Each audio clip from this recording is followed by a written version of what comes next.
होने वाली सिद्धि भी है, कहीं पे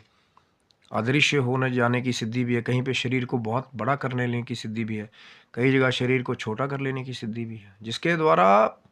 ऐसे-ऐसे मनोरथ भी सिद्ध हो जाते हैं, जो लोग सिर्फ़ सोचते हैं कि भैया ये असलियत में नहीं हो सकता, लेकिन होता है। पर वो चमत्कार क्यों देरी से मिलते हैं, वो सिद्धियाँ क्यों देरी से मिलती है कि पहले प्रभु भी आपको तैयार करते हैं कि कहीं ऐसा ना हो कि एकदम ही सिद्धि मिल जाए और बहुत ही सुलभ तरीके से सिद्धि मिल जाए कि भैया अभी चुटकी बजाई, सिद्धियाँ मिल गई। तो बुद्धि जो है वो बहुत सारे लोगों की खराब हो जाती है।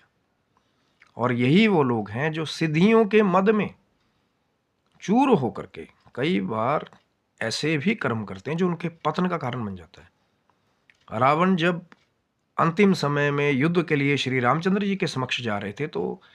भगवान शिव जी के स्वरूप वाले शिवलिंग के आगे उन्होंने भी यही कहा था कि बड़े-बड़े देवताओं को जब आपकी सिद्धियों का मद हो जाता है,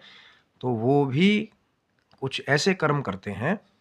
जो शायद धर्म के पथ पे ले जाने वाले ना हों।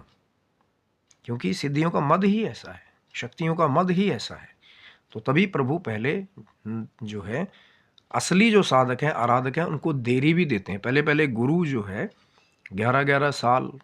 सिर्फ़ सेवा करवा कर के, सफाई करवा कर के, भोजन बनवा कर के, तब जा कर के जो है गूढ़ रहस्य देते थे कि पहले शिष्य को तैयार किया जाए। शिष्य की आंतरिक जो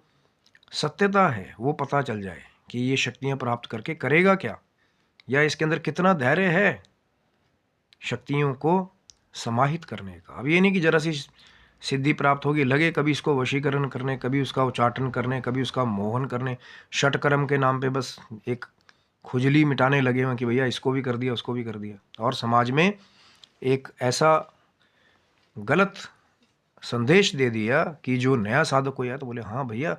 ये जो तांत्रिक कुछ गतिविधि है ना, इनसे जल्दी प्राप्त हो जाता है, इन्हीं को करो। जो असली साधनाएँ हैं, बहुत कुछ है। और लोग कहते हैं कि कुछ मिलता नहीं है साधनाओं के मार्ग पे,